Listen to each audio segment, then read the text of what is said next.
partie 7 du TP. On va voir un peu la notion d'héritage à travers tout ça.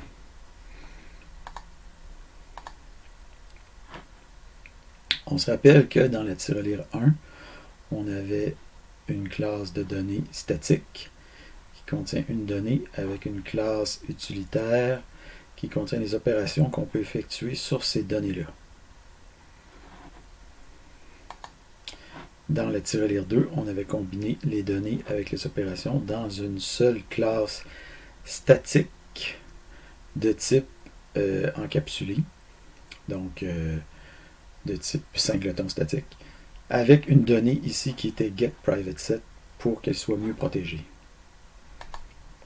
Cependant, une des lacunes des classes statiques, c'est qu'on ne peut pas les instancier, donc on ne peut pas créer plusieurs objets à partir de cette classe-là. Il y a juste un seul objet d'une certaine façon qui existe. Donc, on a décidé de créer une classe tirelire 3 qui est cette fois-là une classe instanciable,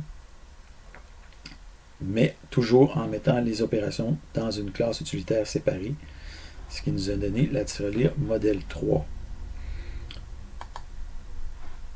On peut améliorer légèrement la façon d'écrire le code en faisant en sorte que les opérations, au lieu d'être des méthodes de classe usuelles, deviennent des méthodes d'extension. Donc avec le this, ça permet de simplifier la notation quand on fait les appels.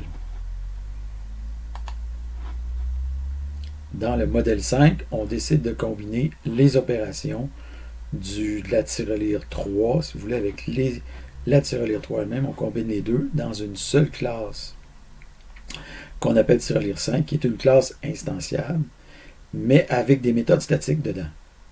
On a vu que ça permettait de mieux protéger la donnée, mais la façon d'appeler les méthodes était toujours un petit peu, disons,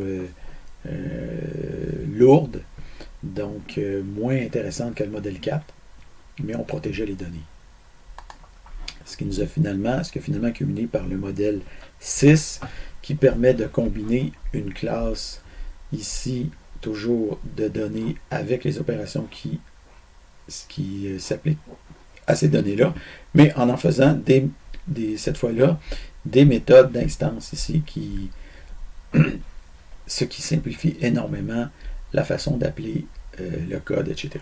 Donc, pour obtenir la tirelire modèle 6.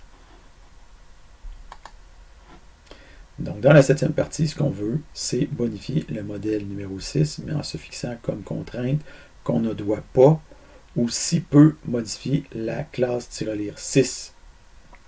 On va explorer au passage une puissante capacité des classes instanciables, l'héritage. Donc, le préalable, c'est d'avoir fait les parties 1 à 6. Le plan, on fait d'abord une petite synthèse de ce qu'on a vu, de ce qu'on a fait jusqu'à maintenant.